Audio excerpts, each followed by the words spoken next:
Bonjour à tous, bien-aimés familles humaines, je suis Gilles Mansillon, je viens à vous brièvement aujourd'hui pour vous saluer.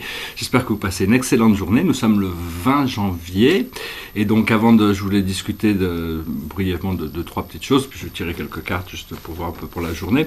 Mais je voulais d'abord dire que aujourd'hui c'est un jour important sur la planète parce que c'est l'entrée officielle de M. Trump comme président des États-Unis. Pour le moment d'ici, je connais assez bien la politique américaine, j'ai vécu 20 ans là-bas, donc j'ai un peu suivi tout ça depuis assez loin, et donc c'est assez intéressant de voir tout ça se dérouler. D'un point de vue neutre et détaché, je peux dire que je vois que c'est un petit peu comme M. Trump, comme si c'était un éléphant dans un magasin de porcelaine. Alors bon, il y a plein de petits vases tout tordus là qui ont un peu peur de tomber.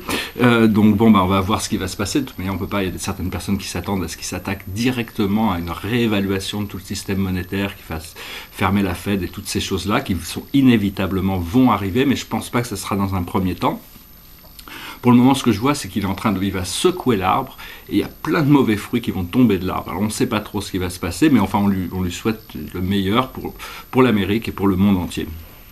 En fin de compte, parce que on est tous connectés au niveau planétaire, peu importe notre culture, notre race, nos croyances. On vit tous sur la Terre et on doit tous participer à cette évolution terrestre, donc autant rendre cette expérience le plus belle possible, le plus joyeuse possible, le plus optimiste possible, vraiment penser au plus on envoie de lumière et de force d'amour et de lumière autour de nous, aux autres, dans l'environnement, dans l'eau, dans la nature, partout où on l'envoie, ça a vraiment un impact très puissant, beaucoup plus important que d'aller protester ça ne veut pas dire qu'il ne faut pas aller protester, mais la force de notre positivité émotionnelle a beaucoup plus d'influence positive que beaucoup d'autres manières de... Donc c'est très important de vraiment rester connecté sur cet élément de joie, de bonheur, de partage, pour arriver toujours à partager plus, à aimer mieux.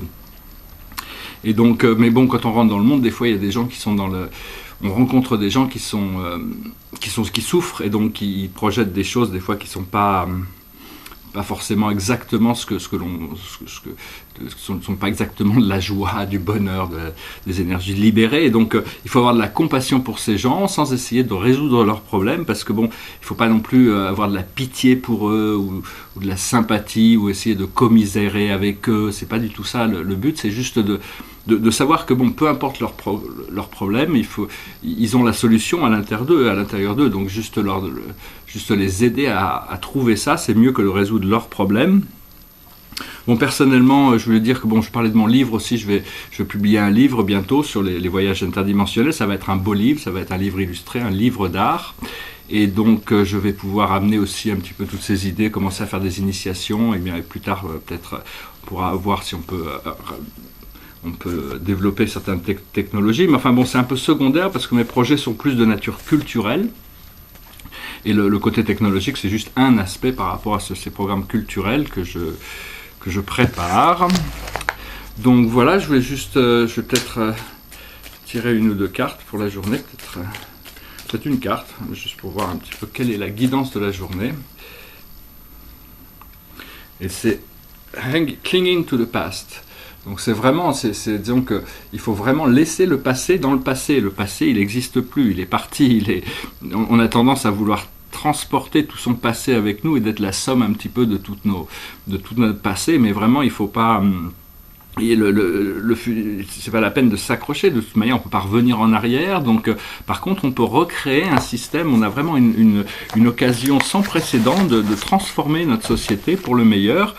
Il ne faut pas transformer les choses qui fonctionnent, mais il y a même dans notre vie à nous, c'est plutôt dans notre vie à nous avant de penser à la société, mais il y a plein de choses à repenser parce qu'il y a des problèmes systémiques, ou même dans notre vie, on a des choses inconscientes qui nous bloquent dans des cercles descendants parfois, ça vient des jugements ou ça vient de...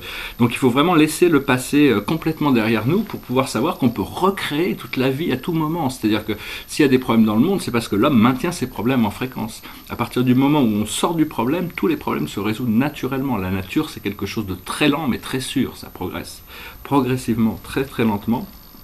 Et donc savoir que toute notre société, c'est la somme consciente des croyances et des désirs de l'humanité tels qu'ils sont manifestés sur Terre. Donc si on change ses croyances, si on change ses désirs, si on arrive à s'élever au-dessus d'une pure recherche de profit pour une recherche de service, ou ça n'a rien contre le profit, mais il ne faut pas que le profit détruise l'environnement ou détruise les populations, ou s'attaque. C'est-à-dire qu'on est dans un monde où du moment qu'il y a du profit, l'éthique n'a aucune... on n'a pas besoin de morale ou d'éthique, puisque l'argent compense pour le fait qu'il n'y ait pas... Mais parce qu'on ne connaît pas la loi de cause à effet, et maintenant le temps se rapproche beaucoup plus, où tous les gens qui vivent dans des systèmes complètement dysfonctionnels, avec des choses qui sont endommageables pour la nature, vont se retrouver à avoir l'expérience de ce qu'ils font beaucoup plus rapidement. C'est-à-dire il y a plus le temps comme avant, où on fait une chose dans une vie et puis on le paye dans la prochaine vie. Maintenant, tout va être rapproché. Donc il faut vraiment se préparer pour laisser derrière nous toutes ces choses qui nous empêchent d'avancer. Et tout ça, ça vient du passé. Il ne faut pas oublier le passé, mais il ne faut pas s'y accrocher non plus. Il faut préparer un futur qui est plus libre, plus libéré, plus joyeux, plus heureux, célébrer la vie tous les jours si vous le pouvez, trouver des moyens de le faire, et ça tous les jours. Il faut vraiment, il n'y a pas un jour à perdre, il n'y a pas un moment à perdre pour découvrir le bonheur, la joie, la liberté, le partage. Toutes ces choses-là sont disponibles dès qu'on arrive à sortir de notre programme mental, ce qui n'est pas toujours chose facile, parce que bon, on a des... Ça m'amène un petit peu à parler de l'ADN, c'est quelque chose d'assez extraordinaire. C'est une énorme librairie cosmique. On a tous les secrets de l'univers sont dans notre ADN, dans les 97% d'inconnus dans l'ADN.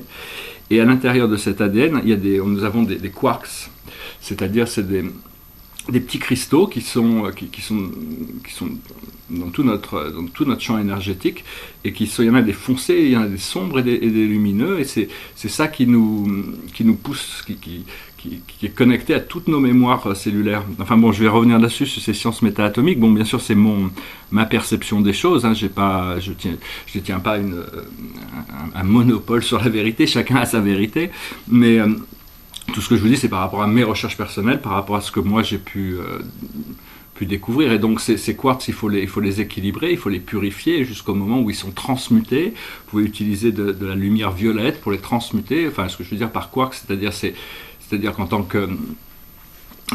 c'est aussi ce qui active nos peurs aussi. C'est-à-dire qu'il y a des peurs qui sont utiles et il y a des peurs qui sont inutiles. La plupart des peurs sont inutiles, mais disons que si en tant qu'ex-fumeur j'ai peur de prendre une cigarette parce que je me dis que ça va me remettre dans le cycle de fumer, d'avoir du mal à m'arrêter, à ce moment-là, la peur de prendre une cigarette me sert, me protège. Mais ou la peur de mettre la main dans le feu, c'est des peurs qui sont là pour nous, qui ont un sens profond. Mais la plupart des autres peurs sont complètement inutiles, tout en sachant que tout ça, c'est juste des énergies qui se mélangent pour intégrer la lumière dans l'obscurité, l'obscurité dans la lumière. Une fois que tout est intégré, vraiment, on peut se libérer pour avoir vraiment une expérience qui est beaucoup plus légère, une très belle, disons avoir des expériences beaucoup plus proches du divin. Qu'est-ce que c'est le divin ? C'est l'expérience du divin, c'est la plus haute émotion, la plus belle pensée. C'est le mélange de ces deux énergies. C'est ce qui pourrait à peu près correspondre à ce qu'on pourrait appeler le divin, c'est-à-dire Et puis avec ça, bon, le simple fait il faut pas non plus chercher à penser qu'on est toujours sur des hauts extatiques. Des fois, il faut pouvoir se poser, pouvoir se relaxer, descendre. La vie, c'est en effet de tous les états, et donc il faut accepter son chemin. Au moins, il y a de résistance par rapport aux énergies qui viennent à nous. Au moins, on se bat contre nous-mêmes, et au plus ces énergies s'harmonisent naturellement. Voilà, je ne vais pas faire cette vidéo trop longue, j'espère qu'on va quand même tirer une autre carte. Oui, c'est-à-dire qu'une fois qu'on arrête de s'accrocher au passé, on trouve la possibilité de l'amitié, de l'amour, de l'échange, du partage harmonieux. Donc ne ramenez pas de conditionnement négatif ou des pensées négatives, peu importe ce qui s'est passé dans le passé. Sachez que il y a des moyens pour que les prochaines fois que les opportunités manquées du passé, il ne faut pas les ramener, ou les blessures du passé, il ne faut pas les ramener dans les possibilités du futur, pour pouvoir se permettre d'avoir une expérience complètement différente cette année. Voilà, je vous remercie. Je voulais juste montrer aussi très brièvement l'évolution un petit peu de ce tableau de cosmologie. Là, j'ai continué à peindre dessus. Bon, il n'est pas fini. j'ai commencé à travailler sur l'univers central et le paradis au centre. Et puis là, il y a beaucoup plus de détails qui commencent à arriver là. C'est pas encore complètement fini, hein, mais disons qu'il continue d'évoluer. Voilà, je vais vous montrer un petit peu là. Bon, tout ça, il y a beaucoup de détails qui vont devoir... je vais devoir détailler chaque personnage. Là, il y a 7 sections qui vont être montrées. Voilà, j'espère que vous passez une excellente journée. Je vous dis à très bientôt. Je vous remercie de tous vos échanges et communications, partages, etc. Je me réjouis de revenir à vous prochainement. Et puis, je vous dis à bientôt. Namasté.